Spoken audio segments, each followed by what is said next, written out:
안녕하세요. 전소회계사입니다. 이번 시간에는 이번 연도 2025년도 회계사 1차 시험의 세법 개론 해설을 진행하려고 합니다. 먼저 시험 보신 분들 너무 고생 많으셨고요. 좋은 결과 있으시길 바라겠습니다. 그리고 세무사 시험 준비하시는 분들 같은 경우에 있어서는 그해 연도에 회계사 시험이 먼저 치러지기 때문에 회계사 시험 기출문제를 꼭 풀어보고 가라고 말씀드리기 때문에 이번 영상을 꼭 시청해 주셨으면 좋겠습니다. 그러면 먼저 이제 이번 2025년도 회계사 1차 시험 같은 경우에 있어서는 이 세법개론이 조금 까다롭게 출제되었다라는 평을 가지고 있고요. 그리고 난이도에 있어서는 조금 어려운 편이었다라고 볼 수 있을 것 같아요. 그리고 특히나 이제 계산 문제보다는 말 문제에 있어서 좀 지엽적인 문장이거나 기출되지 않았던 문장들이 등장하면서 당황스러운 면이 있었을 것 같습니다. 그러면 바로 들어가 보도록 하겠습니다. 먼저 1번부터 5번까지는 국기법 문제잖아요. 말 문제 같은 경우에 있어서는 답만 바로 찾고 넘어가는 걸로 할게요. 1번부터 보겠습니다. 1번 국세기본법상의 총칙에 관한 설명이다. 옳지 않은 것을 고르는 문제였고요. 옳지 않은 건데 답은 5번입니다. 5번 보시면 납세자가 과세표준 신고서를 국세정보통신망을 이용해서 제출하는 경우에는 해당 신고서가 국세청장에게 전송된 때에 신고된 것으로 보고 여기까지 맞는데요. 요거 제가 이제 납세자가 신고할 때랑 그리고 과세관청에서 고지를 할 때랑 좀 다르다라고 했었는데 과세관청이 송달 서류를 국세정보통신망에 저장해서 전자송달하는 경우라고 한다면 그때는 납세자가 해당 서류를 확인한 때가 아니라 확인한 때 송달한다라고 했는데요. 확인한 때가 아니라 저장한 때에 송달하는 것으로 보죠. 그렇기 때문에 옳지 않은 것은 답은 5번이 될 거고요. 이건 뭐 어렵지 않게 풀 수 있었을 것 같습니다. 2번. 계속해서 국기법 문제인데요. 국기법상의 납세 의무의 승계, 연대 납세 의무, 제2차 납세 의무에 관한 설명이다. 옳지 않는 것을 찾는 문제인데요. 요거는 답은 2번이 답이 됩니다. 일단 요 영농영어조합법인 같은 경우에 있어서 올해 개정이 되면서 새로 들어간 부분이 있는데 그거는 이 납세 의무의 승계나 연대 납세 의무, 뭐 제2차 납세 의무 이런 것들 같은 경우에 있어서 그러니까 납세 의무를 제2차 납세 의무를 부담을 할 때 누가 부담을 하는 것이냐, 누가 못 냈을 때 누가 부담하는 것인지에 대해서 명확하게 알고 있어야 된다고 했었죠. 지금 이 문장은 법인이 제2차 납세 의무를 지는 건데요. 요 영농영어조합법인이 영농영어조합법인에 대해서 과점주주가 요 제2차 납세 의무를 부담하는 거에 대해서 문구가 새로 들어간 부분이 올해 개정된 것이 있지만 요거는 반대입니다. 법인이 이런 무한책임 사업이나 과점주주가 못 낸 거에 대해서 대신 납부하는 제2차 납세 의무를 지는 건데 거기에는 영농영어조합법인에 대해서는 없습니다. 따라서 법인의 무한책임 사원이나 과점주주가 못 낸 거에 대해서 법인이 낸 것만 있고 이 반대의 경우에 과점주주가 못 낸 거 이 영농영어조합법인이 못 낸 거를 과점주주가 내는 것이 있는 것이고 여기까지. 그래서 요거는 새로 들어온 문장이긴 한데 이제 반대의 경우에만 적용되는 것이다. 여기서 요 2번이 틀린 문장이 될 거고요. 넘어가서 문제 3번. 국세기본법상의 납세 의무의 성립, 확정 및 소멸에 관한 설명인데요. 옳지 않는 것을 찾는 문제고요. 요거는 답이 1번입니다. 1번 보면 중간예납하는 소득세는 중간예납한 기간이 끝나는 때에 성립하고 그리고 이 성립하는 때 특별한 절차 없이 확정되는 걸 자동 확정이라고 하는데 소득세 중간예납 같은 경우에는 자동 확정되는 세목이 아니거든요. 그래서 답은 1번이고요. 문제 4번으로 갑니다.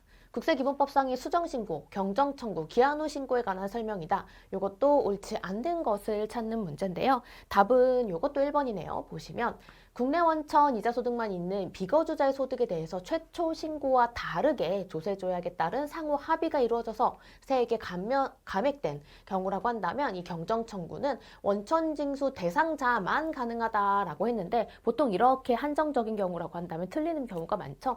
원천징수 대상자뿐만 아니라 이 원천징수 의무자도 가능하도록 되어 있습니다. 그래서 옳지 않은 것은 1번이 될 거고요. 넘어가서 문제 5번은 이제 국기법 상에서도 계산 문제가 가끔 요런 국세와 채권 간의 관계, 우선순위 요런 거에 있어서는 계산 문제가 나올 수 있다라고 했었고, 그리고 요쪽 파트에서 최근에 전세 사기 등으로 인해서 개정이 많이 이루어졌기 때문에 제가 여기에서 최근에 개정된 부분에 대해서는 추가적으로 객관지세법에서 그 국기법 공개 강의 진행을 할 때 약간 심화되는 이론으로 뭐 노랭이에 있는 예제까지 같이 해가지고 좀 정리되는 시간을 가지고 있었어요. 그게 드디어 이제 개정된 지는 좀 됐는데 드디어 출제가 된 겁니다. 그래서 보시면 조금 어려울 수 있었죠. 왜냐면 법 문구 자체가 조금 복잡하고 그렇게 되어 있기 때문에 그거를 적용해서 계산 문제를 푸는 거라서, 거주자 갑은 부가가치세를 체납한 상태에서 A은행에 저당권이 설정된 주택 X를 이제 2024년 5월 15일 거주자 을에게 양도를 합니다. 그러니까 거주자 갑이 가지고 있던 주택을 을에게 이 양도를 하는데, 주택 X죠.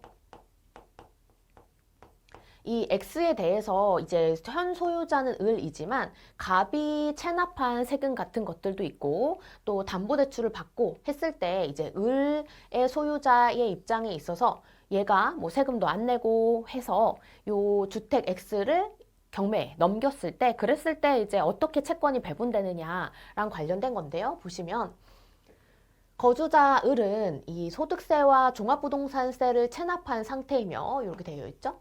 그리고 을의 소득세와 종합부동산세를 징수하기 위한 관할세무서장이 이제 X를 압류해서 2025년 1월 5일에 8천만 원에 매각을 했는데 이걸 어떻게 배분받을 거냐라는 문제입니다.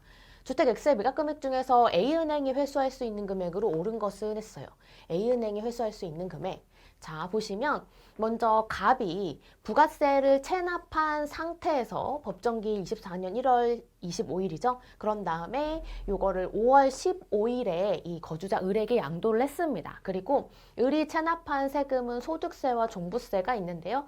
이때 있어서 이 종부세 같은 경우에는 당해세이기 때문에 어떤 것보다도 항상 우선해서 가야 되는 거죠. 그래서 일단 8천만 원으로 매각된 상태에서 8천만 원으로 매각된 상태에서 요 종부세 체납액이 먼저 이렇게 배분받게 됩니다. 그리고 나서 이제 보면 소득세 체납한 것 중에서 A은행의 대출금과 소득세 체납이 지금 보시면 저당권 설정이 누가 더 빠르냐면 법정기일이 대출금은 2024년 4월 4일이고요. 소득세 체납은 법정기일이 24년 3월 10일이에요. 그런데 여기에 있어서 만약에 전 소유자인 이 갑에게 체납한 세금이 있다라고 한다면 요 법정기일이 저당권 설정일보다 먼저 있는 요 체납액의 한도 내에서 그거의 한도 내에서만큼은 이 을의 소득세 체납액을 먼저 가져갈 수 있다라고 최근에 개정돼서 나와 있어요. 그렇기 때문에 요거 금액을 한도로 먼저 가져가고 나서 소득세 체납액을 요 금액을 한도로 먼저 가져가고 나서 남은 거를 A은행이 가져갈 수 있게 됩니다. 그래서 좀 어렵죠. 그래서 요렇게까지 빼주고 나면 이제 남은 금액이 3,350만 원이어서 요거를 은행이 가져갈 수 있겠다라는 것이 답이 되는 답은 4번인 이런 문제였습니다. 그래서 국기법 최근에 전세 사기로 인해서 개정된 문구 자체가 명확하게 반영이 되는 그런 문제였다라고 보시면 될 것 같아요. 이렇게 해서 국기법 5문제를 풀었는데요. 4문제는 그래도 조금 수월하게 풀 수 있었던 거였고, 한 문제는 계산 문제가 조금 어려웠다. 그다음에 6번부터는 법인세법 들어가도록 하겠습니다. 6번 법인세법은 일단 말문제인데 이건 어렵지는 않았어요. 제조업을 영위하는 영리내국법인 주식회사 A에 여기가 근데 중소기업입니다. 그럴 때 25기의 회계처리 내역인데 25기의 각 사업연도 소득금액을 계산하기 위해 세무조정이 필요한 경우로 옳은 것은 이라고 했어요. 쭉 읽어보시면 모두 비용으로 인정되는 사례들이 나오고 있고요. 그 중에서 이제 요거 같은 경우에 있어서는 뭐 환경미화를 위해서 여러 사람이 볼 수 있는 공간에 항상 전시하는 미술품 800만 원이라고 했는데 1000만 원 이런 것들 금액을 기억해야 되는 부분이 있었고, 여기선 답은 3번인데요. 3번 보시면 지분율이 40%를 보유하고 있는 주식회사 B 주식에 대한 기업회계 기준에 따라서 2천만 원을 지분법 손실로 미용 처리한 거, 요거는 이 임의평가로 봐서 요거에 대해서는 송금으로 인정이 되지 않죠. 그래서 세무조정이 필요한 경우이기 때문에 3번이 답이 되겠습니다. 문제 7번으로 갈게요. 의자배당과 관련해서 최근에 이 법인세법도 그렇고 법인세법이랑 같이 소득세법도 그렇고 또 수입배당과 입금불산입에 있어서도 개정이 많이 들어왔었습니다. 그래서 최근 개정된 것에 대해서는 좀 시험 문제에 자주 출제되는 경향이 있기 때문에 제가 꿀조합 모의고사에서도 이제 최근 개정된 거, 뭐 올해 개정된 거를 위주로 하는 문제의 테마도 한 회로 구성하는 거 알고 계시죠? 그래서 이것도 이제 최근 개정된 거로 반영이 돼서 수입배당과 입금불산입은 고려하지 않더라도 의자배당 을 계산하는 그런 문제입니다. 간단한데요. 보시면 제조업을 영위하는 영리내국법인 주식회사 A의 제25기의 자료인데 의자배당 금액으로 옳은 것은 했어요. 의자배당 금액 계산하면 되는 것이고 단 전기까지의 세무조정은 적정하게 이루어졌고 수입배당 입금불산입은 고려하지 않아도 된대요. 보시면 주식회사 A가 주식회사 B의 잉여금의 자본 전입을 하는 것이고요. 그러면 과세 대상이 되는 자본 전입 대상을 보면 될 것이고 그 다음에 액면 발행한 무상주 10%를 지분 비율에 따라서 수령했으며 10%라고 지분율 방식으로 되어 있기 때문에 과세 대상이 되는 애에다가 10% 곱하면 되는 심플한 문제입니다. 이제 그러면 과세 대상이 되는 애를 잘 뽑아봐야겠죠. 보시면 먼저 주발초 있습니다. 별표 읽어보면 800만 원은 이익잉여금으로 상환된 상환 주식의 주발초인데 요게 최근에 개정돼서 들어간 거죠. 그래서 원래 주발초는 자본 거래의 성격이기 때문에 과세 대상이 되는 잉여금의 자본 전입으로 의제배당으로 보지 않는 것이지만 그 중에서도 요 800만 원에 대해서는 상환 주식의 주발초인데 이름이 주발초라고 할지라도 이익잉여금으로 상환하는 그런 성격이기 때문에 요거는 과세 대상이 된다라고 최근에 개정이 됐어요. 따라서 요 중에서 800만 원에 대해서는 여기다 써볼까요? 800만 원에 대해서는 과세 대상이 되겠다. 두 번째, 자기주식 처분이익이 있는데 요거는 세법상으로는 과세 대상이 되는 걸로 보죠. 그 다음에 자기주식 소각이익이 있는데 별표 가보면 주식회사 B의 자기주식 소각 당시에 자기주식의 시가가 취득가액을 초과하지 않았지만 무상주의 60%는 소각일로부터 2년 이내의 자본 전입분이기 때문에 60%에 대해서만큼은 과세 대상이 되겠죠. 이 예외적으로 과세되는 자기주식 소각이익으로 해서 여기 60%. 그다음에 주식의 포괄적 이전 차익에 대해서는 주발초와 같은 성격으로 보기 때문에 이거는 과세 대상이 되지 않습니다. 그래서 여기까지 했고 그 다음에 이익준비금은 이익여금 성격인 거니까 과세가 되는 것이고 이렇게 해가지고 다 했죠. 그 다음에 자기주식은 없고요. 수령하고 회계 처리하지 않았기 때문에 이거에 대해서 과세되는 거에 대해서만큼은 지분율 10% 곱한 거를 입금으로 봐줘야 되겠죠. 의제배당 금액이 될 것이고 그래서 이렇게 해서 계산하면 이게 430만 원입니다. 그래서 어렵지 않게 요거 개정된 것만 체크했다라고 한다면 쉽게 풀 수 있는 계산기 딱딱딱딱 해서 풀 수 있었을 그런 문제였어요. 넘어가서 문제 8번 보겠습니다. 요거는 제조업을 영위하는 영리내국법인 A의 25기의 청산소득과 관련된 문제인데요. 청산소득도 요 간단한 구조이기 때문에 요것만 어떻게 계산하는지에 대해서만 개념만 알고 있으면 그렇게 어려운 문제가 되지 않는다라고 하면서 제가 이 꿀조합 모의고사 2회 때 청산소득을 출제한 적이 있었는데 나왔네요. 보시면 이제 자료들이 있습니다. 주식회사 A는 25기 말에 해산하기로 결의한 후에 이 청산 절차에 착수했고 그리고 해산 등기일 25년 12월 31일 현재의 재무상태표는 다음과 같다라고 되어 있어요. 그리고 그러면 이제 재무상태표에 따라서 요거를 다 팔 거는 팔고 뭐 채무는 갚고 이렇게 하게 되겠죠. 그때 재고자산 건물 토지를 각각 얼마에 환가하냐면 6천만 원, 1억 5천 그리고 3억 원으로 환가했고 차입금은 1억 5천에 상환을 했다라고 되어 있습니다. 그러면 다 팔고 갚고 하고 나서 남은 금액으로 이제 이 세법상의 자본과의 차이 금액에 대해서 청산소득이 과세가 될 텐데 먼저 6천에 1억 5천에 3억 원에 그리고 부채는 1억 5천에 상환을 해 주겠죠. 이렇게 하고 나서 요게 계산을 하면 요건 3억 6천이 됩니다. 그래서 여기가 3억 6천이고 세법상 자본을 구해주면 되는데 제25기 말 현재 세법상 2월 결손금의 잔액은 이제 1억 8천이기는 한데 요거는 이익잉여금을 한도로 이익잉여금에서만큼만 뺄 수 있죠. 그래서 세법상 자본을 이제 계산하기 위해서 가서 보면 4번이 키가 되는데요. 24년 중에 자본잉여금 2천만 원을 이 자본금에 전입했다라고 되어 있어요. 그럼 이거는 해산하기 2년 이내에 이 자본금에 전입한 것이 있기 때문에 그거를 안 한 걸로 보는 거죠. 그대로 살아있다라고 보는 겁니다. 따라서 자본금이 지금 1억 원이라고 되어 있는데 1억 원을 2천만 원을 자본금에 전입한 거, 이거 그대로 없었던 걸로 보는 거, 원래대로 보는 거라서 여기서 2천만 원을 빼주고,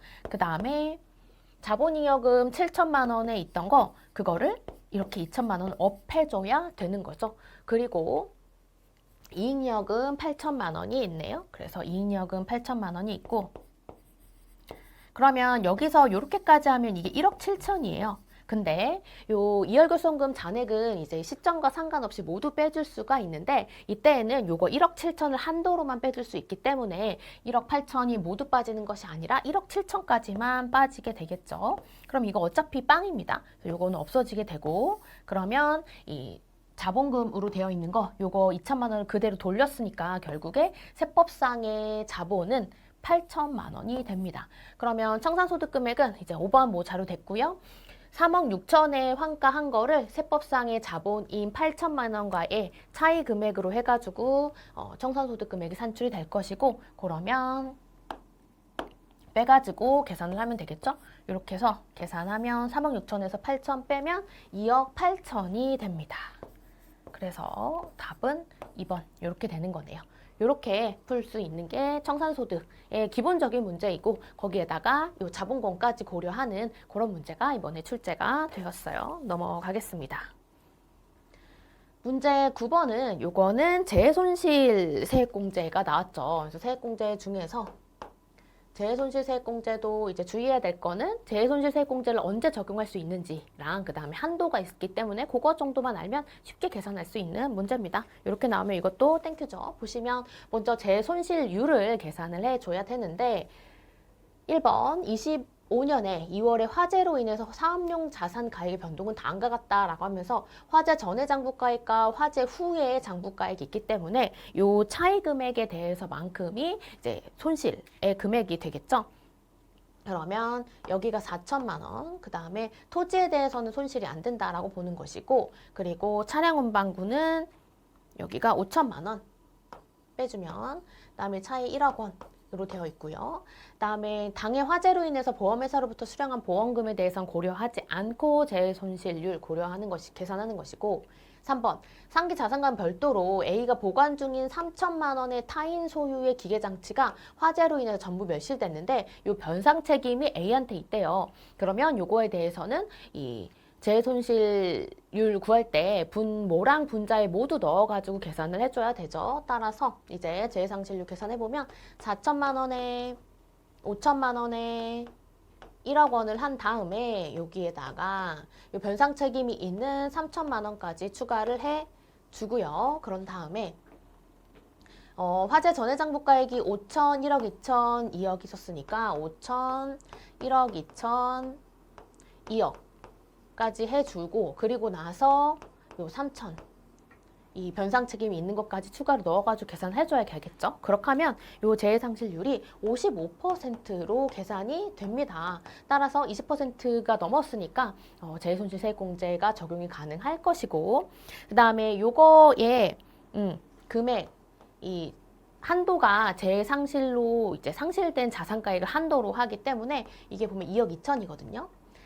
그다음에 이제 화재 발생일 현재 법인세 미납액은 1억 1천만 원인데 거기에 이 장부의 기록 보관과 관련된 불성실 가산세 100만 원이 있다라고 되어 있어요. 그거 상관없이 다 공제 대상이 되죠. 그리고 당기 사업연도에 대한 법인세 산출세액이 2천만 원인데 외납세액 공제 100만 원과 조특법에 이한 거 200만 원이 있는데 요 세액공제를 적용을 할 때에는 법인세법 이외의 세액공제만 고려를 해주니까 2천만 원에서 200만 원 뺀 것으로 해가지고 계산해주면 됩니다. 그러면 이제 한도까지 고려해서 재해손실세액공제 계산을 해보면 이 1,100만 원에 여기에다가 2천만 원에 200만 원 뺀 거 요거에다가 제일상실률 55% 곱한 걸로 해가지고 계산을 해주면 되겠죠?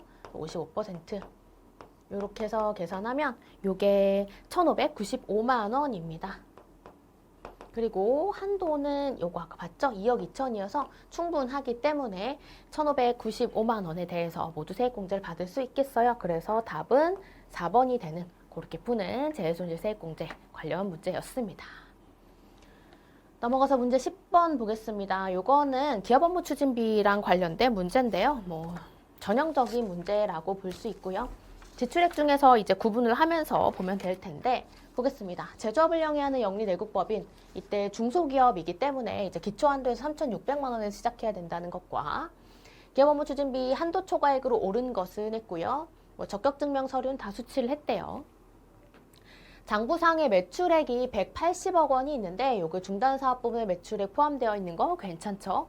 이 중에서 특수관계에 대한 매출액이 20억이 있다라고 되어 있으니까 이제 저거를 나누어서 보면 되겠어요. 먼저 수익금액과 같은 경우에 있어서는 둘로 나눈다. 그래서 이 180억 원 중에서 이 180억 원이 둘로 나뉘어야 되니까 20억 원만큼은 특수관계의 매출이었죠. 그래서 일반 매출과 특수관계자 매출로 나누어 줍니다. 그럼 일반 매출이 160억이 되겠죠. 그 다음에 특수관계의 매출은 20억이었고요. 이렇게 나눈 상태에서 이제 손익계산서상의 판매비와 관리비 중에서 기업업무 추진비로 비용 처리한 금액이 1억 2천이 되어 있는데 다음의 금액이 포함되어 있다라고 하니까 요거를 한도 비교 대상이 되는 기업업무 추진비로 바꾸어줘야 되겠죠. 임직원의 단합대회를 위해서 지출한 행사비 같은 경우 이거 복리후생비니까 이 같은 손금에 해당하는 것이기 때문에 세무조정해주지 않지만 한도 비교 대상이 되는 기업업무 추진비에서는 빼주고요. 관광진흥법에 따른 관광 공연장의 입장권 구입비가 있어요. 요거는 이제 들어있는 건 괜찮은데 주의해야 될 거는 요거는 문화적 대비라는 거죠. 문화기업업무 추진비라는 거죠. 따라서 요거 잊지 말고 20% 한도를 추가로 고려해줘야 된다라는 거. 그렇기 때문에 요걸 보자마자 잊지 말고 문화라는 거 20% 해줘야 된다. 기억해줘야 되고요. 전통시장에 신용카드로 결제한 접대 목적의 과일구입비가 있는데 이거 전통시장에 제출한 기업업무 추진비에 대해서는 또 추가 한도 10% 해주는 거 최근에 개정이 됐죠? 요거까지 또 고려해 줄 수 있어야 되겠다. 요렇게. 그럼 이제 수익금액에 관한 적용률은 다음과 같다라고 되어 있어서 근데 이제 100억을 초과하는 부분 요 1000분의 2에 대해서만 주어졌어요. 그러면 1000분의 3 부분은 저희가 알아서 이제 100억 밑에 거에 대해서는 우리가 알아서 적용을 해줘야겠죠. 그리고 뭐 4번 자료에는 한도의 50% 축소 대상 범위는 아니다라고 되어 있습니다. 그러면 이제 한도 비교 대상이 되는 기업업무 추진비의 금액은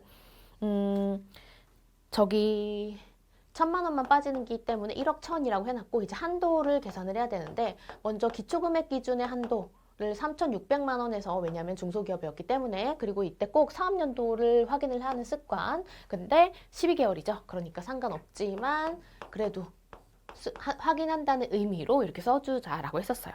그리고 이제 수익금액 한도를 계산해 보면 되는데 여기서 100억을 먼저 넘나들고 있기 때문에 100억 원 부분에 대해서는 먼저 빼서 1000분의 3을 해주고 그 다음에 100억을 넘는 애에 대해서 저 60억은 다시 이렇게 해서 1000분의 2를 해준 다음에 그 다음에 이제 특수관계의 매출 부분에 대해서는 20억 원을 1000분의 2로 해주고 20억을 그리고 잊지 말고 특수관계의 매출에 대해서 10%를 곱한 금액만큼만 한도로 인정을 해주죠. 이렇게 해가지고 계산을 하면 이게 7,840만 원입니다. 하지만 잊지 말고 한도가 여기서 끝나면 안 되죠. 여기에다가 요 문화랑 전통시장 지출액이 있기 때문에 한도에 추가적으로 가산을 해줘야 되는데요. 그래서 그것까지 고려를 해보면 먼저 전통시장 부분에 대해서는 이 7,840만 원에 대해서 20%만큼에 대해서 해주면 되는데 이 7,840만 원에 20%를 해주면 그러면 1,568만 원인데 전통시장 문화 기업업무 추진비가 600만 원입니다. 따라서 지출액만큼의 한도에서 걸리기 때문에 여기가 또 한도에 걸려요. 요거까지 고려를 할 수 있어야 됐었다. 600만 원이고 그리고 7,840만 원에 전통시장에 대해서는 10%를 적용을 해주면 요거에 대해서는 이제 한도가 지출액이 900만 원이니까 784만 원이라서 요거는 또 한도에 걸리지 않습니다. 해서 784만 원과 600만 원을 더해가지고 최종 한도를 계산을 해주면 최종 한도가 9,224만 원이고요. 그거를 요 1억 1,000만 원과 비교를 해서 계산을 해주면 한도 초과액이 산출이 되는데 그렇게 해서 구한 한도 초과액은 1,776만 원이 됩니다. 그래서 답은 2번이 되는 거였어요. 여기에서는 이제 문화기업업무 추진비와 전통시장 기업업무 추진비 지출액까지 있어서 그걸 또 한도까지 고려해서 계산해야 되는 그런 문제였습니다. 문제 11번부터는 이제 또 말 문제가 쭉 나오게 되는데요. 법인세법상 자산의 취득가액 및 손익의 귀속 시기랑 관련한 설명인데 옳지 않은 것을 찾는 문제였는데요. 사실 여기에 나오는 문장은 조금 답으로 된 게 지역적인 문장인데 답은 3번입니다. 은행법에 따른 은행 등의 금융회사가 이 기업 금융채무 등의 불이행자의 신용회복 지원과 채권의 공동추심을 위해서 공동으로 출자해서 설립한 자산 유동화에 관한 법률에 따른 유동화 전문회사로부터 수입하는 배당금은 잉여금 처분의 결의일이 속하는 사업연도에 입금에 산입한다라고 했는데 요거는 이제 결의익을 원칙으로 하면 배당을 받지 않았는데도 세금을 내야 하는 경우가 발생할 수 있어서 잉여금 처분 결의일이 속하는 게 아니라 이 현금주의로 하는 예외 규정이 있거든요. 그거랑 관련된 문제였고 요것이 답이 된 것은 좀 너무했다라는 생각이 드는데요. 일단 답은 이렇게 해서 3번이었습니다. 이런 것들이 좀 생소한 문장들이 포함되어 있는 문제들이 있었기 때문에 이번에 회계사 1차 시험의 말 문제가 조금 까다로웠다라고 보는 건데요. 넘어가서 문제 12번 보겠습니다. 법인세법상 지급이자 송금불산임에 관한 설명이나 옳지 않은 것은 했는데 지급이자 송금불산임이 말 문제로 나왔어요. 그때 답은 1번인데요. 요건 쉬웠어요. 업무무관 자산 등에 대한 지급이자 송금불산임을 계산할 때 이 중소기업에 근무하는 지배주주인 직원에 대해서 주택 구입 또는 전세 자금의 대여익은 특수관계인인 가지급금에 포함하지 아니한다라고 했는데 중소기업인 경우라고 한다면 원래는 주택 구입 또는 전세 자금 대여액에 대해서는 가지급금에 포함하지 않지만 지금 이 지배주주인 직원이기 때문에 포함을 하는 거죠. 그래서 틀린 거 답은 1번이었고요. 바로 넘어가서 문제 13번 보겠습니다. 법인세법상 중간예납에 관한 설명이다. 이것도 옳지 않는 것을 고르는 문제였고요. 답은 5번인데요. 직전 사업연도 산출세액을 기준으로 하는 방법을 적용해서 중간예납세액을 계산할 경우에 이 직전 사업연도에 대한 법인세로서 확정된 산출세액에는 토지 등 양도소득에 대한 법인세액은 포함하나 가산세는 포함하지 않는다라고 했는데 가산세는 포함하고요. 요 토지 등 양도소득에 대한 법인세는 포함하지 않죠. 그래서 틀린 문장이 되겠고요. 요거 예외적인 요런 세금에 대해서는 포함하지 않고 그런 것들은 조금 쉽게 우리가 자주 있는 그런 지문들이죠. 그래서 이거 어렵지 않게 찾을 수 있으실 것이고 문제 14번은 요거는 토지 등 양도소득에 대한 법인세랑 관련해서 말 문제로 나왔는데요. 요거 같은 경우에 만약에 계산 문제로 나오면 율만 알면 굉장히 쉽게 풀 수 있기 때문에 요거 가져가자라고 하면서 여긴 근데 좀 상세하게 이 말 문제의 이제 요건이 되는 것들까지 조금 나오기는 했는데요. 제가 요 토지 등 양도소득에 대한 법인세를 계산 문제로 해서 꿀조합 1회에 출제를 했었어요. 그때 한번 내용 보셨다면 그래도 좀 가져갈 수 있지 않았을까 싶은데 보시면 옳은 것을 찾는 문제인데요. 답은 일단 이 4번이 됩니다. 4번을 보시면 저당권의 실행으로 인해서 취득한 주택을 취득일로부터 2년 6개월 보유한 후라고 해서 요 저당권의 실행으로 인해서 내가 취득하려고 했던 것이 아니라 이제 빚을 안 갚아가지고 대신에 내가 빌려준 돈, 매출 채권 이런 걸 회수를 못 해가지고 대신에 저당권의 실행으로 인해서 주택을 취득하게 됐다라고 하면 3년 이내에 보유한 금액에 대해서는 보유하고 양도에서 발생한 소득에 대해서는 토지 등 양소득에 대한 법인세 과세 대상에 해당하지 않거든요. 예외 대상으로 이렇게 밑에 유전북에서 나열하고 있던 그 부분 중에 하나인데 3년 이내인 2년 6개월이기 때문에 과세 대상에 해당하지 않습니다. 그래서 답은 4번이 되는 그런 문제였어요. 넘어가겠습니다. 문제 15번은 다시 계산 문제가 되는데요. 요거는 뭐 어렵지 않습니다. 보시면 이제 세무조정을 쭉쭉쭉 하면 되는 그런 문제인데요. 15번 제조업을 영위하는 영리내국법인 주식회사 A의 제25기 세무조정 관련된 사항인데 법인세 과세표준 및 세액조정 계산서에 기재될 차가감 소득금액으로 옳은 것은 이라고 되어 있어요. 차가감 소득금액을 물어보고 있는 것이기 때문에 쭉쭉쭉쭉 해가지고 그냥 답을 고르면 되는 그런 건데요. 보시면 손익계산서상의 당기순이익 1억 원에서 시작해서 비용으로 처리된 사업용 공장에 대한 재산세에 대해서는 인정하니까 세무조정 없고요.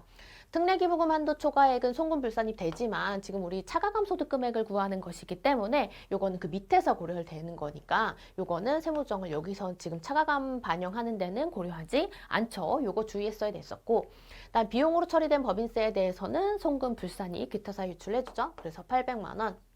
다음에 수익으로 처리된 국세 과호납금 환급금 이자는 보상적 성격이기 때문에 과세되지 않습니다. 입금불산이.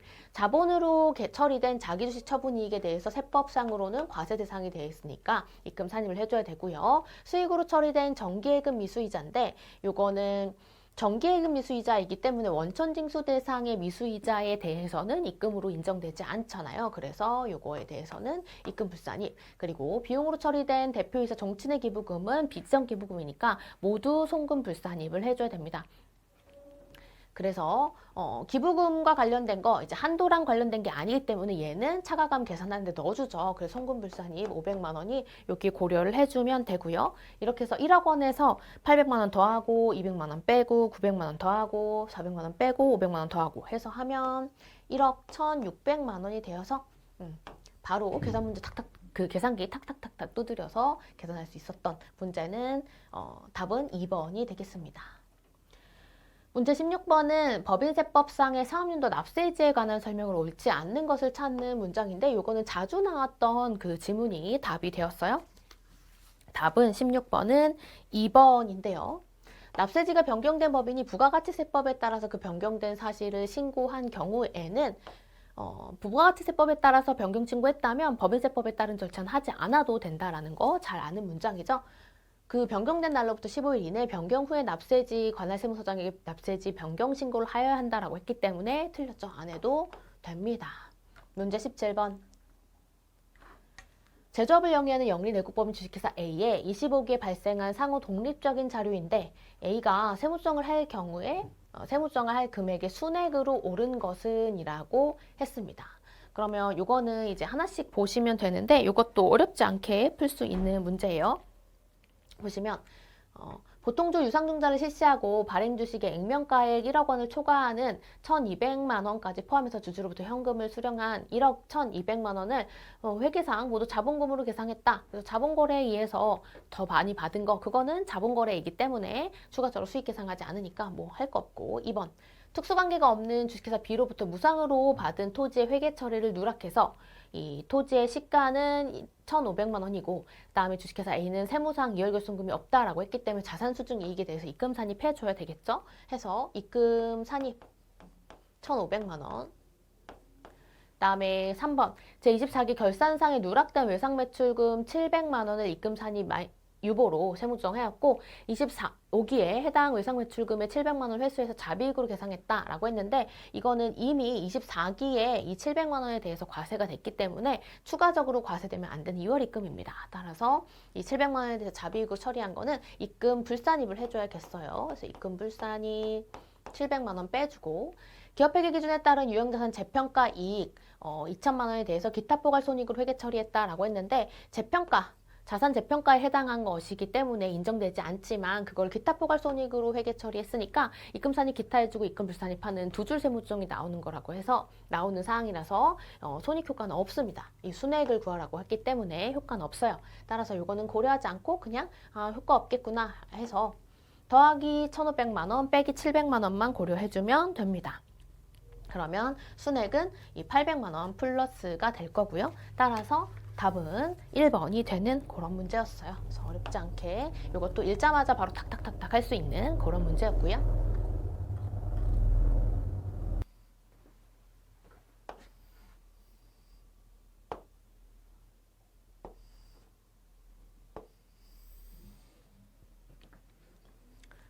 다음은 문제 18번입니다.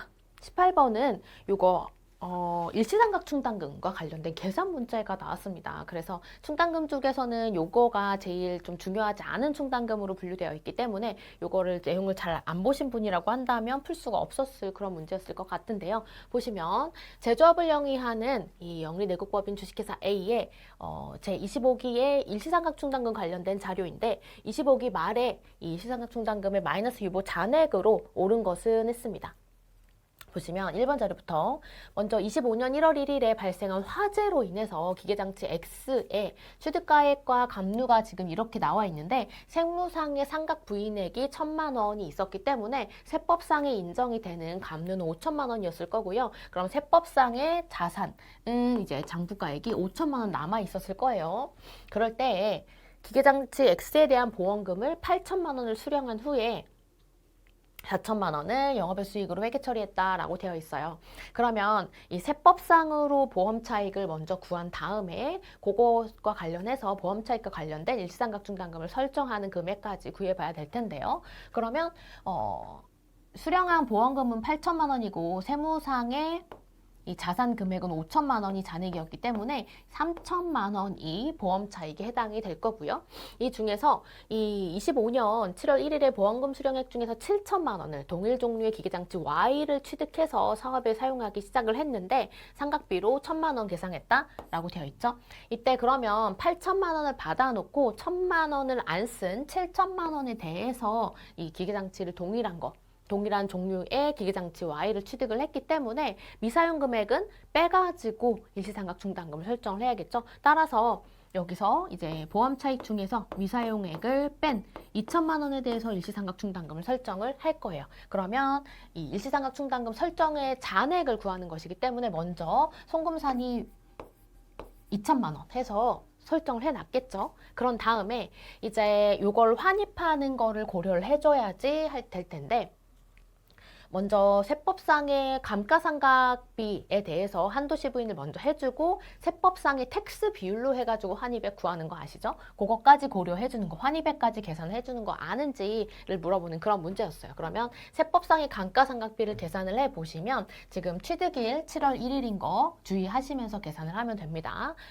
취득액이 7천만 원이고 감가상각비는 취득액이 7천만 원인데다가 상각률은 0.2 적용을 하면 되고요. 거기에다가 이 7월 1일 취득이기 때문에 12분의 6까지 해서 계산을 해주면 세법상의 감가상각비는 이게 700만 원으로 산출이 됩니다. 그러면 요 2천만 원 중에서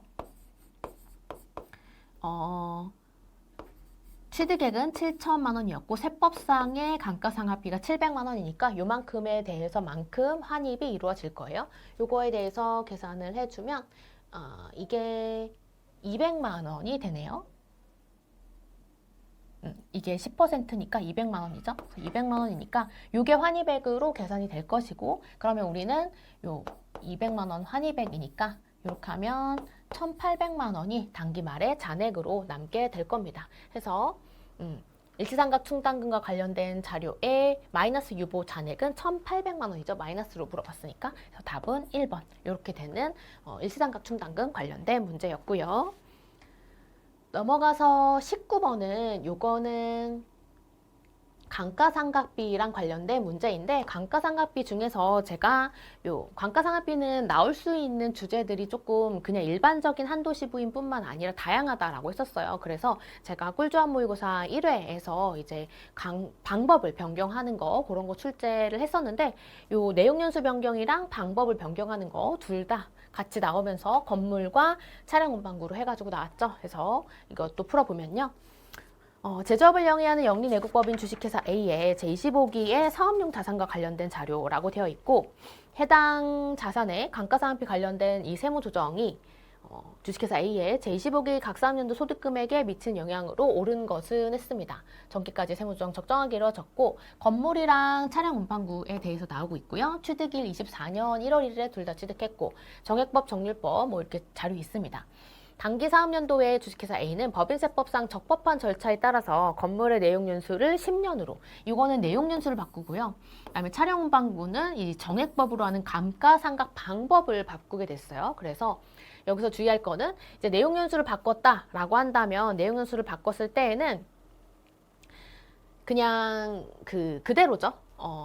만약에 정률법이다라고 한다면 미상각 잔액에다가 정액법이라고 한다면 취득가액에다가 곱해가지고 계산을 하는 것이고, 그리고 이 방법을 바꿨다라고 한다면 정액법이든 정률법이든지 간에 상관없이 미상각 잔액에다가 변경된 방법에 따른 내용연수의 상각률을 곱하도록 그렇게 되어 있습니다. 그거를 아는지를 물어보는 그런 문제였다라고 보시면 되겠고요.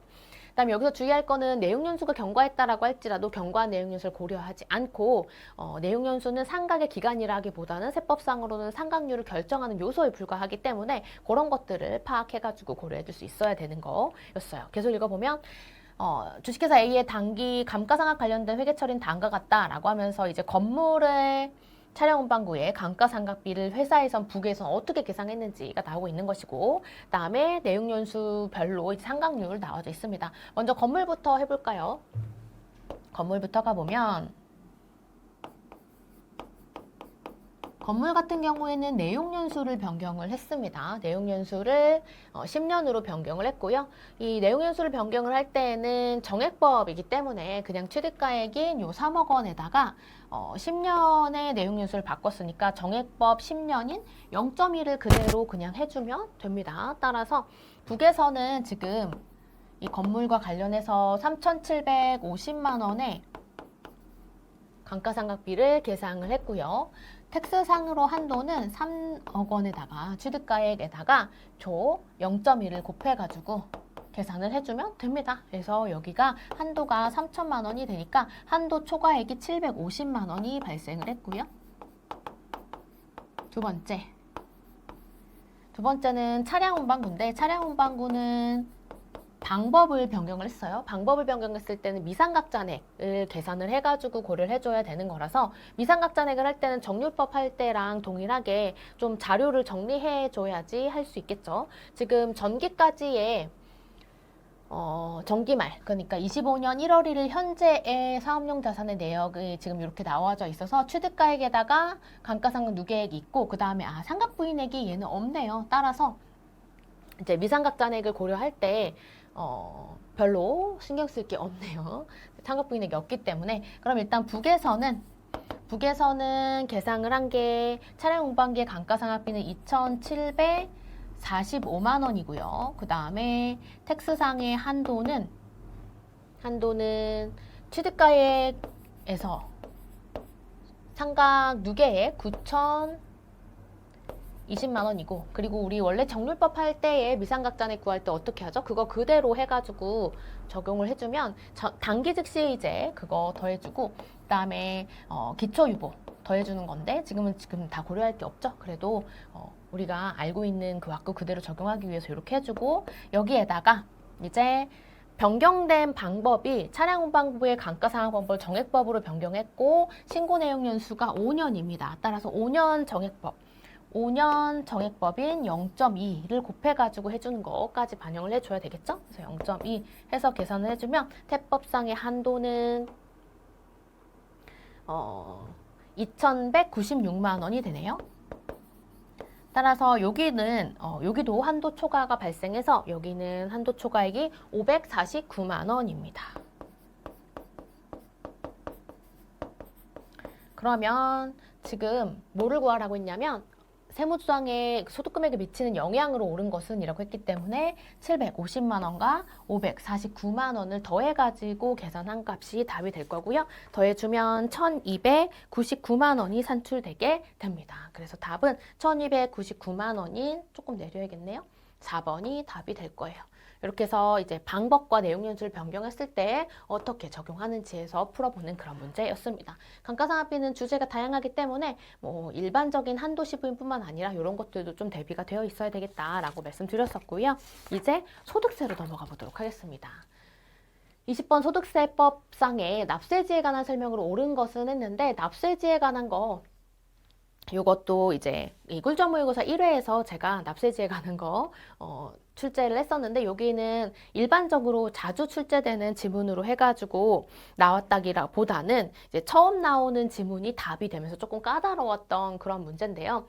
이 나머지 지문에 대해서는 그래도 1번, 2번, 4번 정도는 봤던 지문이고 3번, 5번은 한 번도 출제된 적이 없는 지문인데 답이 게다가 5번입니다. 국세청장 또는 지방국세청장이 납세지를 직권으로 지정할 때에는 당해 과세기간에 과세표준 확정신고 또는 납부기간 이 개시일 전에 이를 서면으로 통지해야 되고 다만 중간연납 또는 수시부과의 사유가 있을 때는 그 납기 개시 15일 전에 통지해야 된다라고 해서 요게 맞는 문장이 돼서 답은 5번인데요. 요거는 조금 생소한 지문이었죠. 21번 거주자 갑 25년의 금융소득에 관한 자료인데 갑의 종합소득 금액에 합산된 금융소득 금액으로 옳은 것은 했습니다. 이제 소득세법상으로는 금융소득 금액 구하는 거 너무 전형적인 문제가 될 거고요. 왁구 넣어가지고 계산하면 쉽게 풀 수 있는 그런 문제이기 때문에 바로 보도록 하겠습니다. 지금 금융소득 금액을 물어보고 있는 거라서 이자랑 이제 배당도 있다라고 한다면 배당 같은 경우에는 그로써 되는 금액까지 가산을 해야지 이제 산출이 되는 것이겠죠. 그러면 먼저 왁구를 써보고 이자와 배당에 대해서는 동그라미 배당과 동그라미 배당 아닌 걸로 나눠가지고 계산을 해줘야 되죠. 그리고 무조건 종합과세와 조건부 종합과세로 나눠서 B 플러스 C가 2천만 원을 초과하는지 본 다음에 그로써 가산을 해줘야 될 거고요.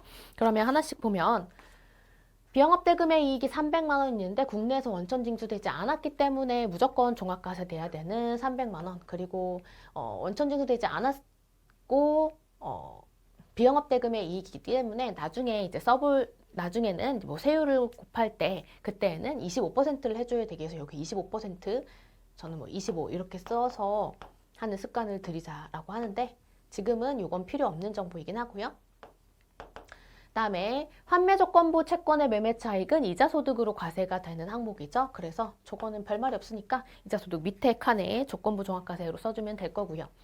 3번 비상장 내국법인이 지급한 무상주 1000주가 있는데 이때 이익잉여금의 자본전입이 이해한 것이고 주당 액면가 5,000원 1000주니까 이익잉여금의 자본전입은 무상주 의제배당으로 과세가 될 거예요. 1000주에 5,000원 하면 500만 원이 될 것이고 그거는 일반적으로 그냥 배당에 뭐 종합과세 무조건 종합과세 대상이 된다는 그런 사유가 없으니까 여기에 써주면 될 겁니다.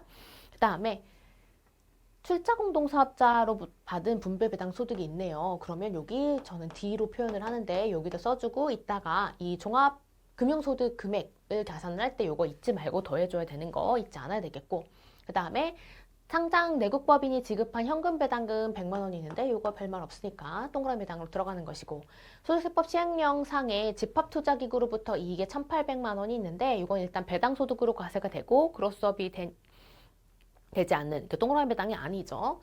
X로 분류를 할 건데 이 1,800만 원 중에서 과세 대상이 되는 애는 상장 주식의 매매 차익은 아니고 배당 소득에 대해서는 과세가 되니까 일단 동그라미 배당 아닌 데다가 1,500만 원만 과세가 되는 걸로 라고 되어 있으니까 국내에서 지급받은 거 그럼 여기로 가야 줘야 되겠죠.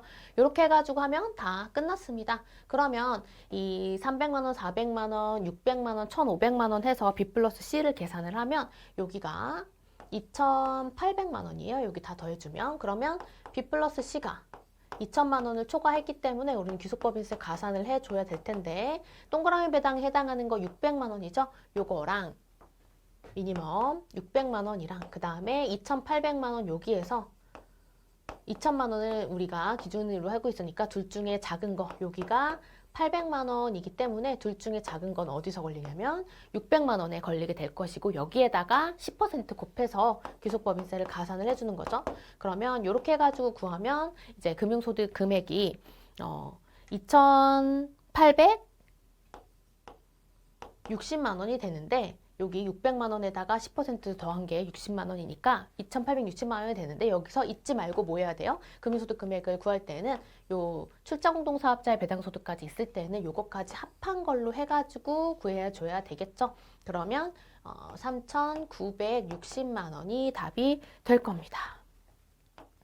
그래서 3,960만 원이 답이 되니까 답은 4번이 될 거네요. 그리고 요거를 고려하지 못하는 부분을 생각해서 2,860만 원이라는 요거가 답이 있다라는 거. 그래서 이거를 깜빡했다라고 한다면 틀리기 좋았겠죠. 오답이 나올 수도 있는 그런 것까지 함정에 있는 그런 문제였습니다. 근데 이제 금융소득 금액은 너무 전형적인 문제였기 때문에 어렵지 않게 풀으실 수 있었을 것 같고요. 계속해서 22번. 소득세법상 사업소득에 관한 설명이다. 옳지 않은 것은 했는데 이거는 최근에 개정으로 인해서 들어온 문구가 답이 되는 걸로 됐습니다. 답은 5번인데요. 부가가치세법상 이 시행령에 따른 조제 용역의 공급으로 발생하는 사업소득 중에서 기획재정부령으로 인해서 정하는 바에 따라서 계산하는 의약품가액이 차지하는 비율에 상당하는 소득은 원천징수 대상 사업소득이다 라고 했는데 요거 이 의약품 가격이 차지하는 비율에 상당하는 것은 제외하는 것으로 최근에 개정해서 들어왔죠. 요점북에서도 제가 사업소득 쪽에서 밑에 요 문구를 개정된 거 넣어놨던 게 기억이 나는데 그게 출제가 되었습니다. 답은 5번이었고요.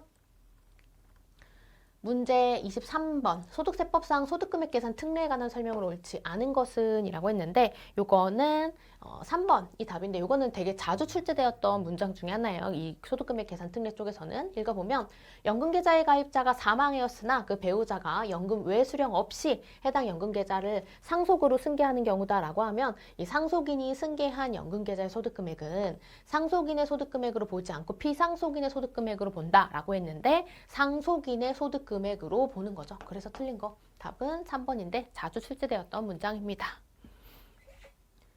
문제 24번은 신용카드 소득공제가 드디어 나왔어요. 신용카드 소득공제는 제가 2차에서는 자주 출제가 되는데 1차에서는 꽤 안 나왔기 때문에 이거는 나올 수 있다라고 굉장히 강조드리면서 특히나 이제 뭐 해당 연도에 대해서만 뭐 개정이 들어가거나 율이 더 적용되는 거구나가 올해는 없거든요. 그래서 나올 수도 있다라고 하면서 이 꿀조합 3회에서 제가 넣었던 문제인데 신용카드 소득공제 나왔죠. 그리고 뭐 한도 정도도 고려하지 않아도 되는 걸로 쉽게 출제가 되었기 때문에 로직만 알고 있었다라고 한다면 쉽게 풀 수 있었을 거예요.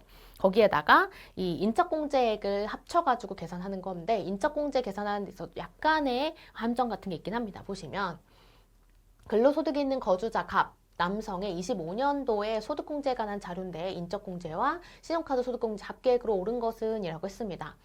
본인 및 부양가족의 현황이 되어 있고요. 지금 본인이 이렇게 주어져 있으니까 요거는 괜찮고 본인까지 카운팅 해야 되고 본인은 29세예요. 좀 젊네요. 그리고 부친이 72세가 있는데 은행 예금일자 700만 원이니까 이 B 플러스 C가 2천만 원을 초과하지 않기 때문에 이거는 종합과세 되지 않고 분리과세로 끝날 것이기 때문에 종합소득이 100만 원 넘는 게 아니어서 요거는 부친 들어올 수 있고요. 그 다음에 72세이시기 때문에 이 70세 이상이라서 경로우대 공제까지 다 들어올 수 있을 거예요.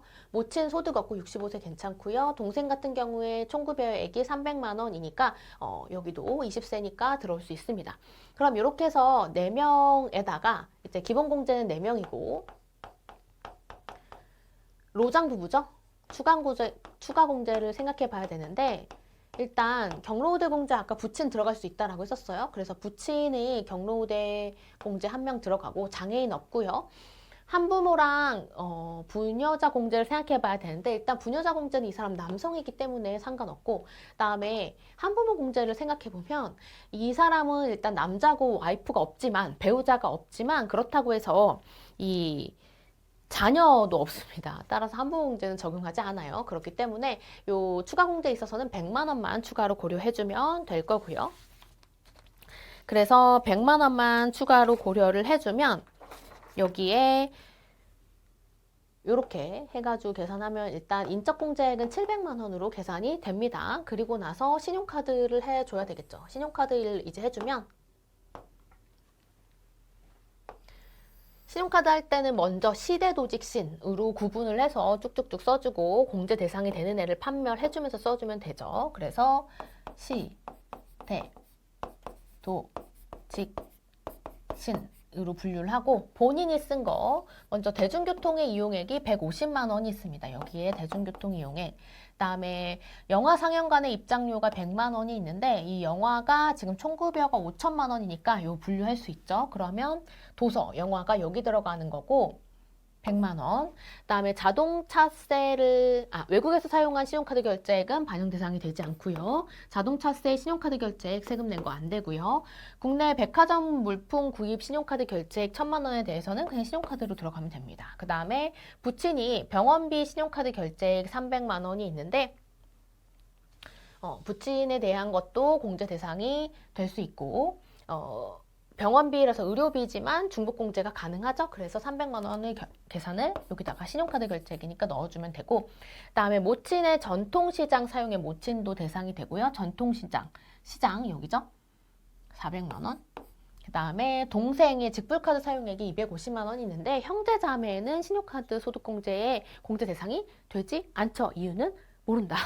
그래서 얘는 들어가지 않습니다. 이렇게 해서 이제 계산을 해주면 그러면 여기가 이제 1,300만 원이고요. 그 다음에 기준금액이 있잖아요. 기준금액이 총급여액에다가 25%로 하고 있는데 총급여액이 5천만 원이에요. 따라서 요 5천만 원에 25%를 한 금액이 이제 기준금액으로 해서 올라오면 되는데 요게 1,250만 원이죠. 그러면 1,250만 원 여기서 빼주고 1,250만 원 빼면 50만 원이 추가로 남네요. 1,250만 원 여기 여기서 다 빼앗았기 때문에 50만 원만 남았을 것이고 나머지는 400만 원, 150만 원, 100만 원, 50만 원 이렇게 해주면 될 거예요. 그 다음에 U를 이제 곱하면 되는데 40, 40, 30, 30, 15죠. 그래서 여기는 40, 그다음에 40, 30, 여기는 없으니까 30, 그 다음에 여기 15 해가지고 계산을 해주면 됩니다. 이렇게 해서 이제 쭉 해가지고 공제액을 더하면 이게 257만 5천 원이고요.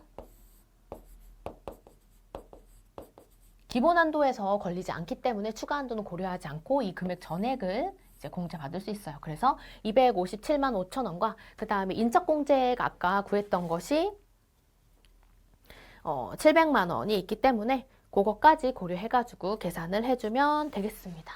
그러면 700만 원 더하면 957만 5천 원이라서 답은 4번 이렇게 되는 문제였네요. 그래서 신용카드 소득공제가 드디어 1차 시험에도 오랜만에 나왔다라는 거 계속 밀고 있었는데 드디어 나오게 되었어요. 문제 25번입니다. 주식회사 A에 근무하는 거주자 갑의 25년도에 소득에 관한 자료인데 갑의 총급여액으로 오른 것은 해서 근로소득 문제는 계산 문제로 출제가 너무 잘 되는 항목이죠. 총급여액을 물어본 것이기 때문에 이제 고를 해주면 되는데 여기서 주의할 거는 일단 이 갑이 A의 지배주주이며 대표자라고 되어 있어요. 이것과 관련해서 최근에 뭐 직무발명보상금이라든지 지배주주이거나 이런 문구가 추가되었기 때문에 그것까지 고려해야 되는 그런 문제였는데요. 보시면 일단 기본금이 1억 원입니다. 여기에다가 직장 건강보험료의 회사 부담분에 대해서는 우리 과세의 여지가 없고요. 3번 주식회사 A가 대표자 상여로 소득 처분한 금액이 500만 원이 있는데 이거의 귀속 시기는 근로를 제공한 날이죠. 25년에 근로를 제공했으며 라고 되어 있으니까 근로 제공한 25년에 해당하는 게 500만 원. 그다음에 운전보조금이 자가운전보조금이 아니기 때문에 전액 과세 대상이 될 거고요. 여비, 업무와 무관한 거에 대해서는 당연히 과세가 될 거고 발명진흥법에 따른 직무발명보상금인데 이게 지배주주이기 때문에 이게 전부 다 이 과세 대상이 됩니다. 따라서 요거를 좀 조심해서 넣어줘야 되는 그런 문제였고요. 700만 원. 그리고 사택 제공의 이익은 얘는 중소기업을 다니고 있지만 지금 주식회사 A가 중소기업이라는 말이 없지만 이 대주주에 해당하는 것이기 때문에 사택 제공 이익과 관련해서 중소기업이란 말도 없고 그래서 사택 제공 이익은 과세 대상이 전부 되는 것이죠. 그래서 2천만 원에 대해서도 사택 제공의 이익에 대해서 과세 대상이 됩니다. 따라서 이렇게 해서 계산을 해주면 이렇게 해서 계산하면 1억 원에다가 500만 원, 240만 원, 400만 원 잊지 않고 700만 원까지 더하고 2천만 원 해서 계산하면 요게 1억 3,840만 원이네요. 그래서 답은 4번이 되겠습니다. 그래서 요 직무발병보상금이 지배주주일 때는 비과세에 들어오지 않는다라는 것과 사택자공이익도 중소기업이라고 했을지라도 이 지배주주이자 대표자이기 때문에 이것도 과세 대상으로 모두 들어오게 될 거예요. 문제 26번. 주식회사 A에 근무하는 거주자 갑의 소득에 관한 자료이다. 갑의 25년도에 기타 소득 금액에 대한 원천 징수액으로 옳은 것은 이라고 했습니다. 기타 소득 금액에 대한 원천 징수액을 구하는 것인데 여기 조금 까다로운 점이 있습니다. 단 제시된 금액은 원천 징수액을 차감하기 전의 금액이고 실제 필요 경비는 확인되지 않는다라고 되어 있어요. 먼저 1번. 업무와 관련된 사내 원고료니까 이거는 기타 소득 금액이 아니고 2번 업무와 관련된 연구활동비 이것도 근로소득입니다. 3번 산업 재산권을 양도하고 받은 금액이 여기 보시면 사업 양수인의 사용일 그리고 이때 확정되었다라고 되어 있고 대금 청산일 이렇게 되어 있어서 이게 더 빠르기 때문에 24년도에 이건 귀속 시기가 될 거고요. 그래서 제외하고 4번 한국마사회법에 따른 승마투표권의 환급금이 200만 원인데 과세 차지한 금액이 걸리는데 이때 이 승마투표권의 환급금에 대해서는 지금 단위 투표 금액이 10,000원인데 10,000원의 100배 이하에 들어와야 되는데 이 200만 원이라고 한다면 200배거든요. 그래서 과세 최저한에 해당하지 않습니다. 따라서 얘에 대해서는 이제 과세가 되는 거니까 무조건 분리가 되죠. 그리고 20%를 곱해가지고 원천징수 세액을 계산을 해줘야 되고요. 보시면 적중일과 현금 수령일이 있는데 현금 수령이 25년에 했기 때문에 25년의 과세 대상 금액으로 들어와야겠어요. 그리고 5번 계약금이 위약금으로 대체된 위약금에 대해서는 원천징수 이루어지지 않죠. 그래서 제외하고 주택입주 지체 상금이 150만 원 있는데 현금 수령일이 25년 5월 10일이라고 되어 있어서 25년도 과세 대상이 됩니다. 근데 주택입주 지체 상금에 대해서는 얘는 이제 필요 경비가 80%가 인정이 되는 항목이잖아요. 따라서 150만 원에 1-80% 혹은 20%를 곱하든지 한 다음에 여기에다가 20%를 곱해가지고 하는 문제입니다. 따라서 요 200만 원에 20% 하면 요게 40만 원이고 요게 6만 원이에요.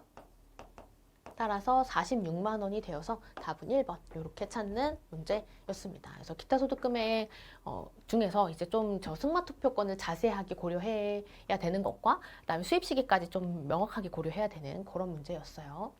엄청 쉽진 않았다. 기타 소득 문제 중에서.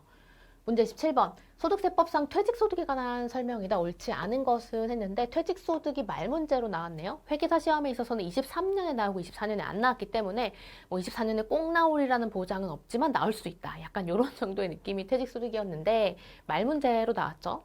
답은 3번입니다. 소득세법에 의해서는 이제 종업원이 임원이 됐을 때 실제로 급여를 받지 않으면 퇴직으로 보지 않죠. 그렇기 때문에 틀린 문장이 되어서 답은 3번이고요.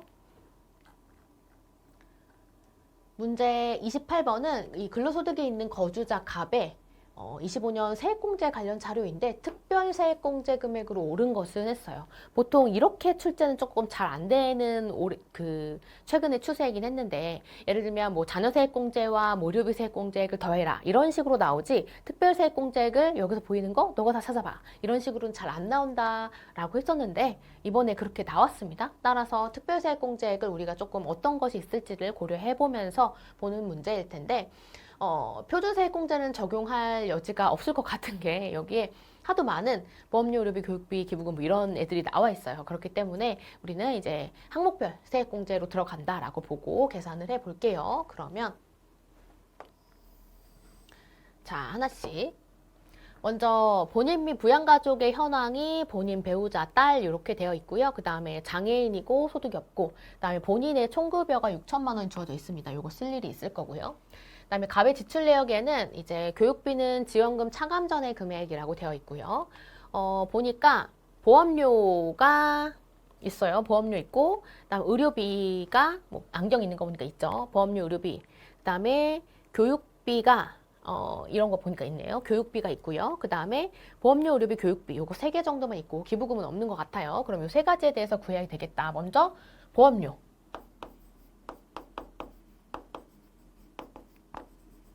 보험료에 대해서 보면 지금 배우자의 보장성 보험료 50만 원이 있고요. 배우자 같은 경우 소득이 없습니다. 해서 공제 대상이 될 거고, 그다음에 딸 같은 경우에 있어서 장애인 전용 보장성 보험료가 120만 원이 있는데 일반 장애인 둘 다 한도는 100만 원으로 되어 있죠. 따라서 요거는 100만 원으로 고쳐서 12%, 15% 해서 의료비 세액공제, 보험료 세액공제 적용해주면 되겠습니다. 따라서 요거는 50만 원에 일반은 12%, 그 다음에 저 100만 원에 대해서는 장애인 보장성이니까 15% 해가지고 계산을 해주면 될 거고요. 그러면 이렇게 해서 잠깐 숫자를 참고를 해주면 보험료 세액공제는 여기가 6만 원,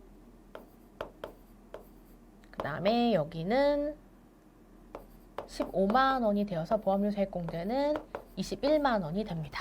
두 번째는 보험료 의료비로 갈까요? 의료비. 의료비 같은 경우에는 이 왁구가 있으니까 표 안에 넣어가지고 계산을 해주면 될 텐데 뭐 항목이 엄청 많지는 않아요. 그래도 한번 난임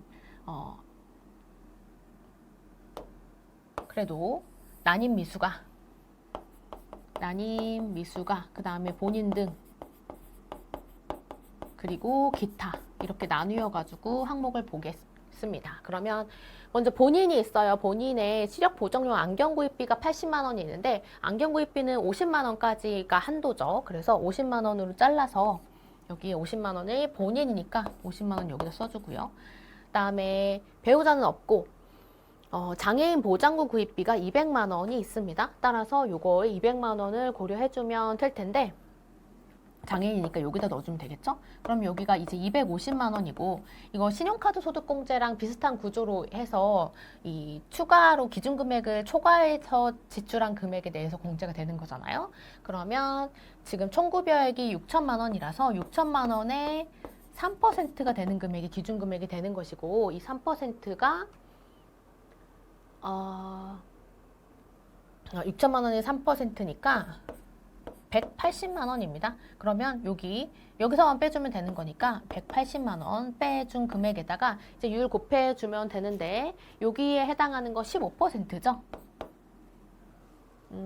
여기 해당하는 거 이렇게 해서 빼주면 70만 원이 되고요. 여기에 15%를 해주면 됩니다. 그럼 이게 의료비 세액공제가 될 것이고 여기는 0.105 10만 5천 원이네요. 그 다음에 마지막으로 보험료, 의료비, 교육비가 있어요. 교육비는 이제 해당하는 한도 내 금액에다가 율을 동일하게 15% 곱하면 되는 가장 단순한 세액공제죠. 보시면 본인 같은 경우에만 직업능력 개발 훈련 교육비가 이 공제 대상이 되는데 여기에서 100만 원을 지원받았기 때문에 차이 금액인 이 20만 원에 대해서만 그다음에 딸 같은 경우에 있어서도 여기 장애인 특수교육비가 있는데 500만 원에서 또 이런 법에 따라서 지원받은 300만 원이 있기 때문에 그 차익인 200만 원에 대해서만 공제 대상이 됩니다. 여기에다가 15%를 곱해가지고 계산을 하면 교육비 세액 공제액은 33만 원이 되고요.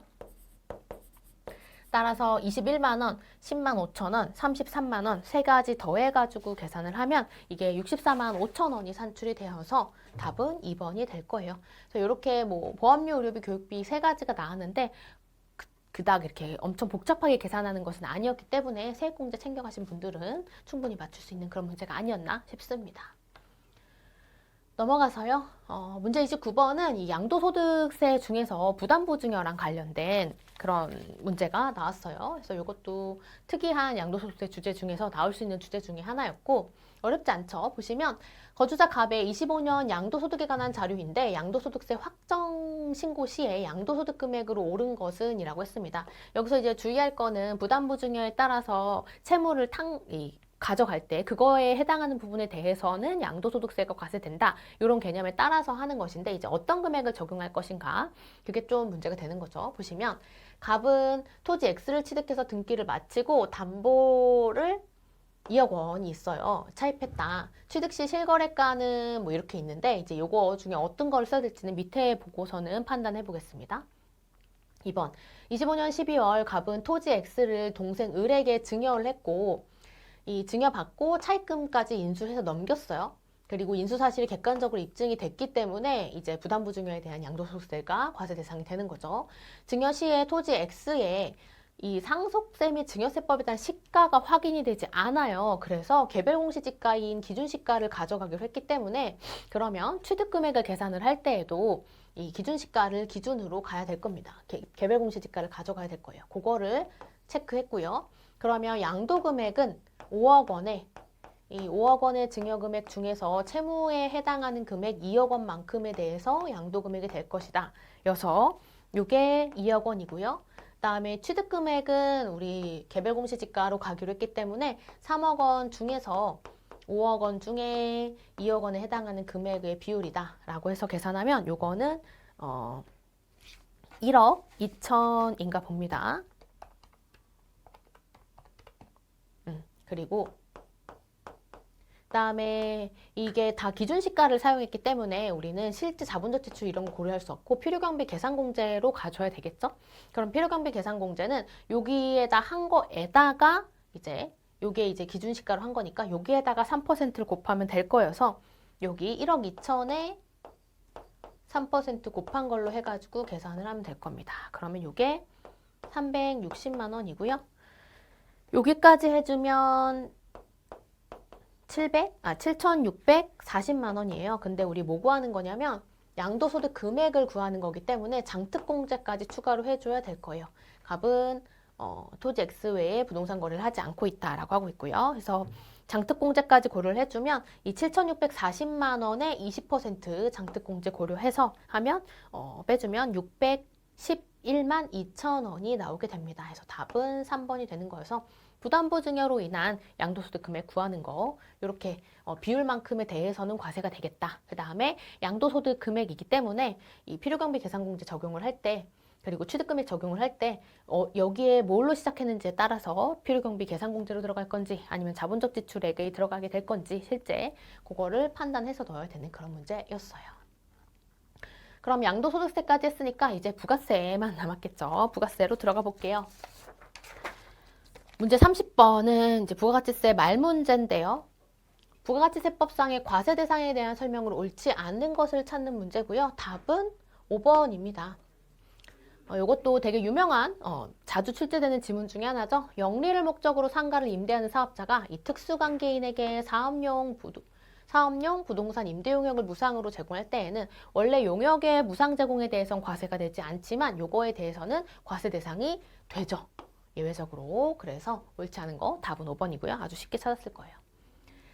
31번은 영세율이 적용되는 거래에 대해서 모두 고르는 건데 이게 조금 그렇습니다. 일단 읽어보면 영세율이 적용되는 거를 찾아서 먼저 기업 같은 경우에 있어서 철도의 건설 및 철도 시설 유지에 관한 법률에 따른 고속철도에 의한 여객 운송 용역은 이제 과세와 면세 쪽에서 판단되는 거라서 영세율과 관련 없죠. 그래서 얘는 아니고. 그다음에 사회기반 시설에 대한 민감투자법에 따라 사업 시행자에게 직접 공급하는 도시철도 건설 용역, 요거는 이제 조특법에 따라서 영세율 적용 대상이 되는 것일 거고요.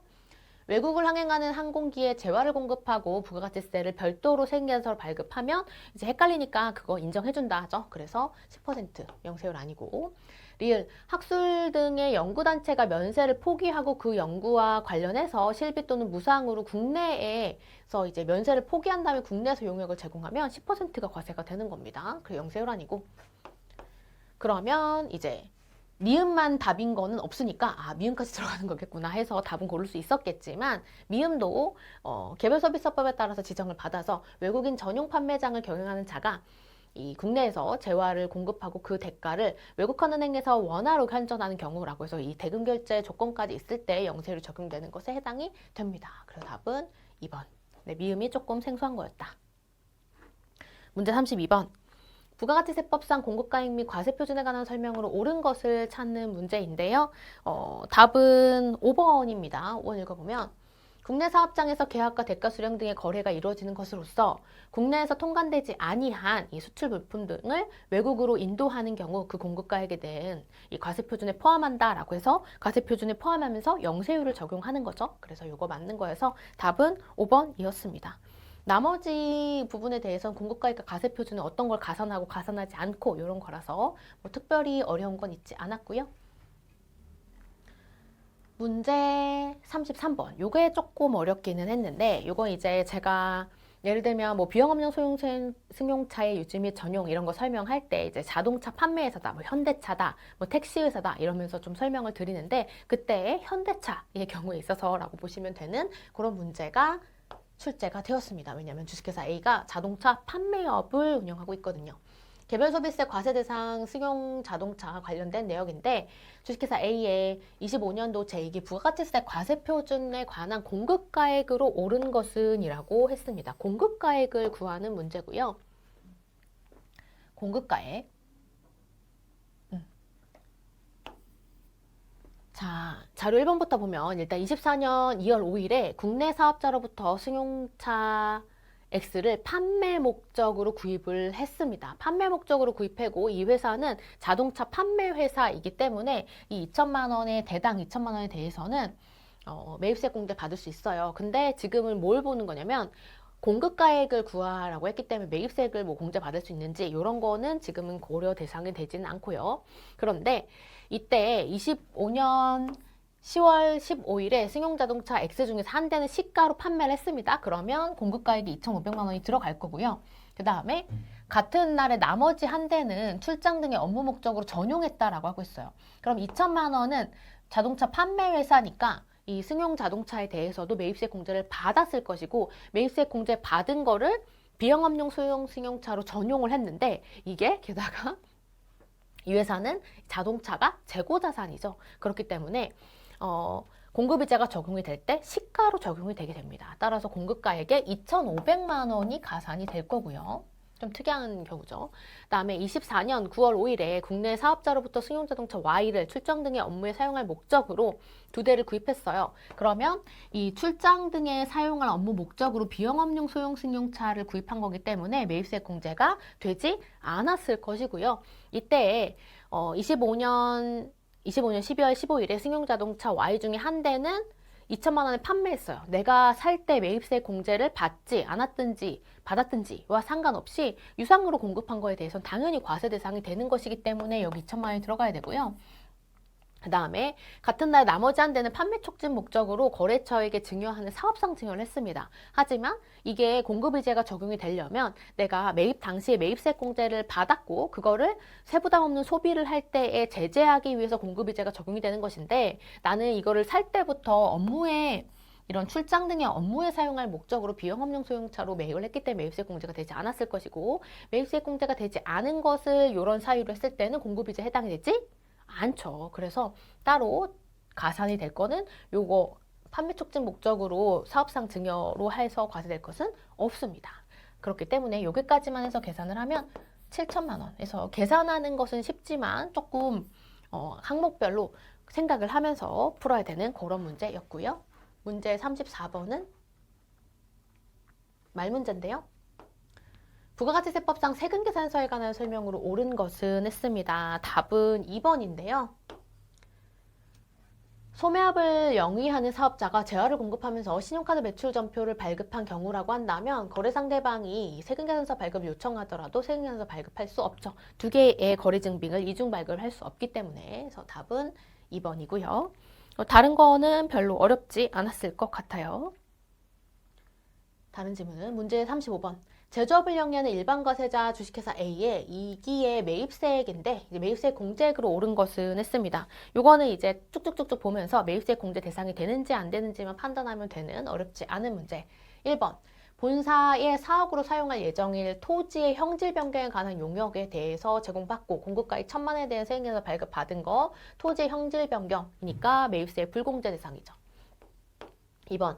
기계장치를 장기 할부로 매입하면서 공급가액 2천만 원을 세금계산서 발급 받았어요. 이 중에 500만 원은 약정엔 할부금 지급기 도래하지 않았다라고 할지라도 장기 할부 판매에 있어서 선발급 특례 적용이 되는 거니까 2천만 원에 대해서 매입세 공제 받으면 됩니다. 공급가액의 2천만 원의 10%니까 200만 원.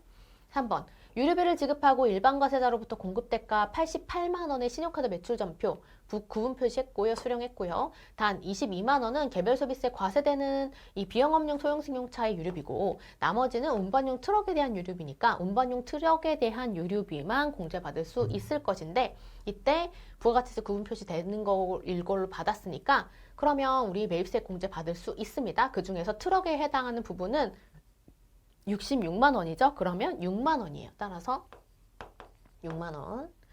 4번 거래처에 증정할 물품을 구입하고 일반 과세자로부터 공급대가 165만 원의 신용카드 매출 전표를 수령했다라고 했는데 이거 접대랑 관련된 거니까 매입세 공제되지 않고요. 5번 종업원에게 나눠줄 창립기념일 선물 이 복리후생비니까 당연히 그리고 게다가 10만 원 상당액이래요. 이걸 구입하고 일반 과세자로부터 공급대가 330만 원의 현금 영수증을 수령을 했대요. 요거에 대해서는 매입세 공제 받을 수 있습니다. 따라서 요거에 30만 원에 해당하는 거 0.3이겠죠? 그러면 236만 원인가 봐요. 따라서 답은 3번 이렇게 쭉쭉쭉 보면서 매입세 공제되는 거 판단할 수 있는 그런 문제였습니다. 문제 36번은 뭐 정산, 재계산 이런 거가 겸용사업자에 대해서 나오는 건데요. 뭐 사실 부가가치세법상으로는 이런 문제가 단골로 계산하는 문제로 하나씩은 보통 나오죠. 그래서 보시면 과세사업과 면세사업을 겸용하는 이제 겸용사업자고 그 다음에 좀 문제 꼼꼼히 읽으면서 어떤 것을 반영해야 되는지 보아야 될 거고요. 겸용사업자인데 주식회사 A 법인입니다. 공통매입세액의 재계산까지 고려한 25년 제2기에 확정신고 시에 부가가치세 납부세액으로 오른 것은 이라고 했어요. 납부세액이니까 공급세액에서 매입세 공제 빼가지고 매출세액에서 매입세 공제 빼가지고 납부세액까지 고려를 하는 것이고 그 다음에 2기 확정신고시고 법인이기 때문에 요 매출세액에는 6천만 원에 해당하는 600만 원이 들어가야 될 거예요. 먼저 매출세액부터 계산하고 가겠습니다. 매출세액은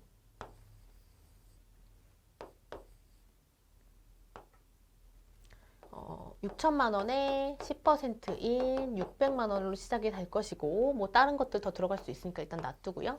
두 번째 모든 매입 거래에 대해서는 세금에서 발급받았고 전 신고 납부 정확하게 이루어졌대요. 1번 25년 4월 5일에 우리는 25년 2기를 하고 있는데 과세사업과 면세사업을 공통으로 사용하기 위해서 비품 5천만 원을 구입한 거 그러면 공통사용 재화에 대해서 지금 1기에 구입한 거 재계산이 이루어져야 될 거예요. 해서 재계산은 이제 밑에서 고려를 하겠지만 그냥 매입세액에 가산될 거, 차감될 거 요거 방향 생각해가지고 여기에 다 고려해서 반영하도록 하겠습니다. 보시면 지금 재계산을 수행할 때에는 과세기간별로 하는 거죠. 그래서 요렇게 해서 1기와 2기에 과세사업 비율로 할게요. 그래서 확인해 보면 요게 1억 1천이고 요게 9천만 원이에요. 따라서 요게 2억인데 2억분의 1억 1천에 해당이 되는 거니까 55%입니다. 여기 1기는 55%이고 두 번째 여기가 1억 3천이고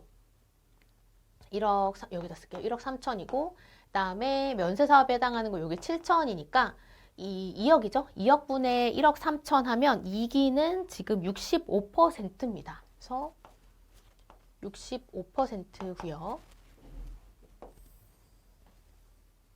65%. 그러면 지금 1기 중에 5천만 원에 구입한 거에 대해서 지금 2기로 오면서 55%가 되었고 그러면 과세에 더 많이 사용한 것이기 때문에 매입세 공제를 더 받을 수 있습니다. 부호로 생각했을 때 매입세 공제를 더 받는 거니까 마이너스로 해서 쓸게요. 그래서 여기서는 좀 부호 조심하면서 재계산할 때 고려해 주셔야 되고 5천만 원에 구입한 거에 대해서 1 마이너스 건물 구축물 아니까 25% 하나의 과세기간 지났고요. 그 다음에 65%만큼 55%에서 10%만큼 더 공제 받을 수 있다의 의미로 마이너스로 쓸게요. 이렇게 해서 계산하면 이게 37만 5천 원이고요. 두 번째, 25년 7월 15일에 과세사업과 면세사업을 공통으로 사용하기 위해서 기계장치를 2억 원에 구입을 했어요. 그러면 7월 15일이라는 건 예정신고 기간에 구입을 한 것이고 법인이기 때문에 예정신고 기간에는 일단 예정 비율로 해가지고 계산을 해서 매입세 공제 받았을 것이고 이건 그럼 정산을 해줘야겠죠.